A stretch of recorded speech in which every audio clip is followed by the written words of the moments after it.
Anak, uli isang linggo na naman. Pagpalain kayo ng Panginoon sa inyong trabaho, pamilya. Alam niyo mga minamahal na kaibigan, maunawaan po natin ang Bible. Andyan 3:16 ang puso po ng Bible. Ano po? Para po sa iba, mahirap daw pong intindihin ang Bible. Subalit ang Biblia po ay makikita po natin sa John 3:16, the heart of the Bible. Ang sabi po doon ng Panginoong Hesus, sapagkat gayon na lamang ang pag-ibig ng Diyos sa lahat ng tao, kaya ibinigay niya ang kaisa-isa niyang anak, upang ang sino man sa Kanya'y sumampalataya, hindi mapahamak, kundi magkaroon ng buhay na walang hanggan. Mga minamahal na kaibigan, alam po ninyo, makikita po natin ang pag-ibig ng Diyos, ang paanyaya ng Diyos, at ang pangako ng Diyos sa John 3:16. Ang pag-ibig po ng Diyos na tayo po'y inibig niya ng mga makasalanan, na ibinigay po niya ang kanyang bugtong na anak upang mamatay sa krus ng Kalbaryo, upang magkaroon tayo ng kapatawaran, kaligtasan at buhay na walang hanggan. Ang paanyaya po niya ay sumampalataya po tayo sa ating Panginoong Jesucristo. Siya lamang po ang tagapagligtas.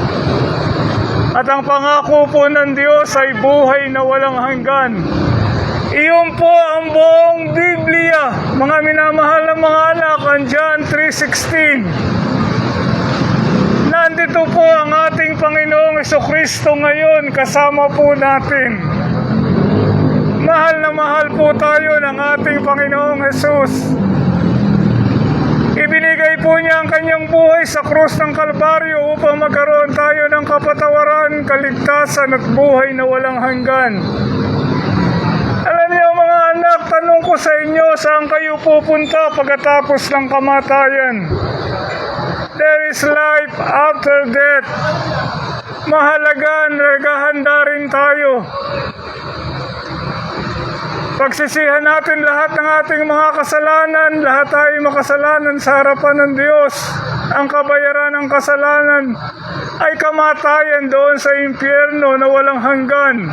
Pangalawa, maniwala tayo sa ating Panginoong Jesucristo na siya lamang ang tagapagligtas, hindi sekta o religion. Ang Panginoon ay nanawag mula sa langit hindi upang gawing relihiyon, kundi siya ay tagapagligtas. Pangatlo, mga anak, tatanggapin natin si Jesus sa ating puso bilang Panginoon at sariling tagapagligtas. Tapos na ako, anyayahan ko kayo ng pagtanggap sa Panginoon. Kumakatok siya sa pintuan ng inyong puso. Sabi niya, sino mo magbukas, ako ipapasok at hahapong kasalo niya. Pero mga anak, hindi namimilit ang Panginoon. Yun lang may gusto sa Kanya. Pero nagsusumamo. Mga anak, tingnan ninyo ang Diyos nagsusumamo sa taong makasalanan sa atin. Pero hindi pinapansin ng tao. Gusto ng tao na mamuhay sa kasalanan. Gusto ng tao ayaw lumapit sa liwanag. Gusto ng tao makasarili niyang buhay. Tanong ko sa inyo, mahal ba ninyo si Jesus? Kilala ba niyo siya bilang Panginoon at tagapagligtas? Makakapiling ba niyo siya sa langit? Ito ang mahalagang tanong, mga minamahal na kaibigan.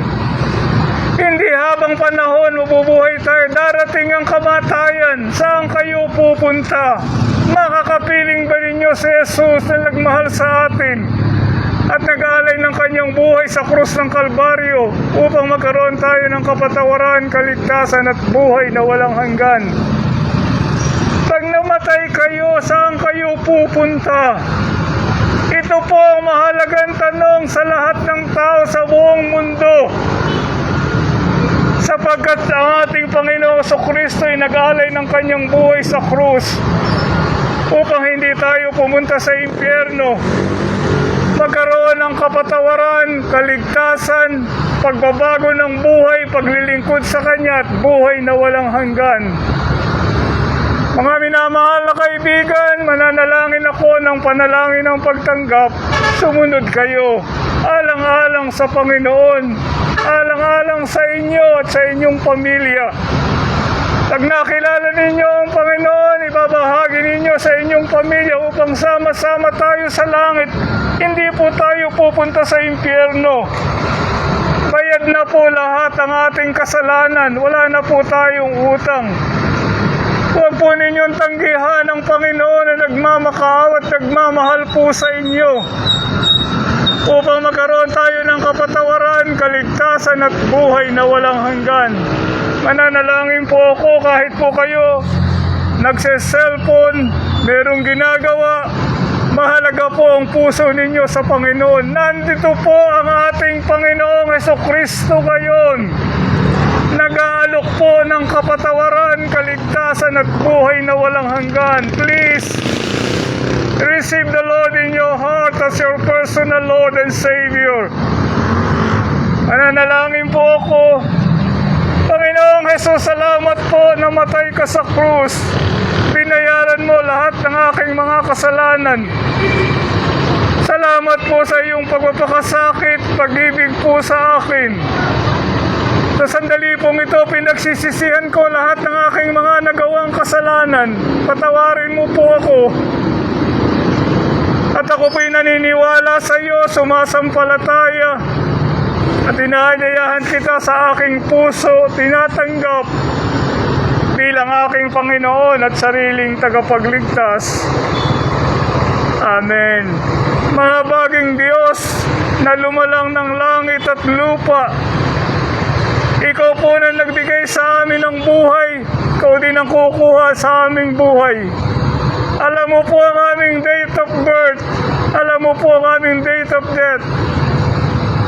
Dalangin ko, O Diyos, ang lahat po ng nandito walang pumunta sa impyerno, kundi pahalagahan nila yung ginawa sa krus ng Kalbaryo para sa aming kapatawaran, kaligtasan at buhay na walang hanggan.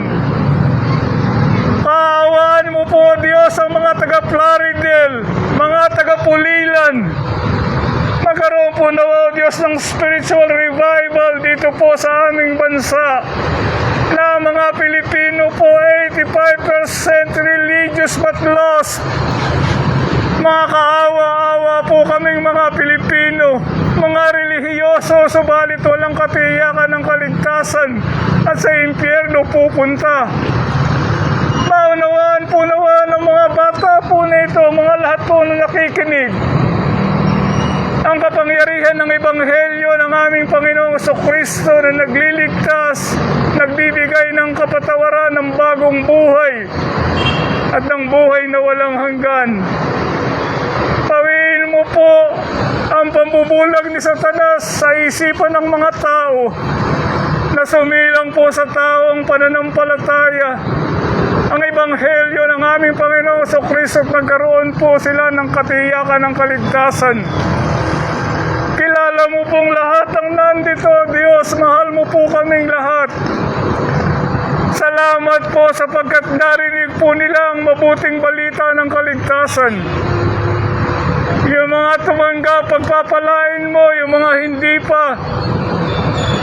Sa iyong kapanahunan, magbunga ng kaligtasan, ng kapangyarihan ng Ebanghelyo, kapatawaran, kaligtasan at buhay na walang hanggan. Pagpalain mo po ang lahat po ng nandito, Diyos, ang kanilang pamilya, trabaho, hanap buhay, pag-aaral. Na lahat po ng ito ay aking dalangin sa tanging pangalan po lamang na nagmahal sa amin. Ang aking pong pinakamamahal, pinapangaral sa mga tao, ang aming Panginoong Jesucristo. Amen. Salamat po, mahal ko po kayong lahat.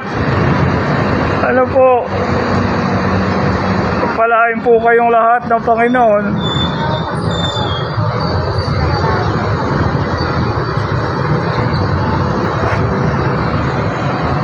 Matiyak po ninyo ang inyong kaligtasan, yun po ang pinakamahalaga sa lahat.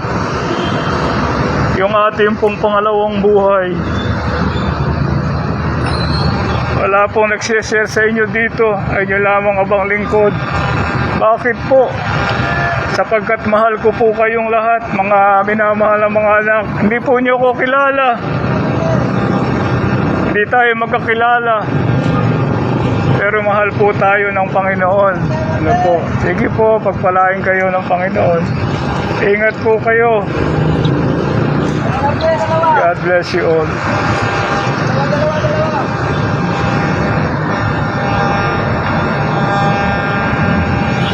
Salamat po, Diyos. Magkaroon po ng mga revival dito po sa Clarity. Abot po sa buong Bulacan, Luzon, Visayas, at Mindanao at sa buong mundo. Sapagkat ang lahat po lang ito ay aking dalangin.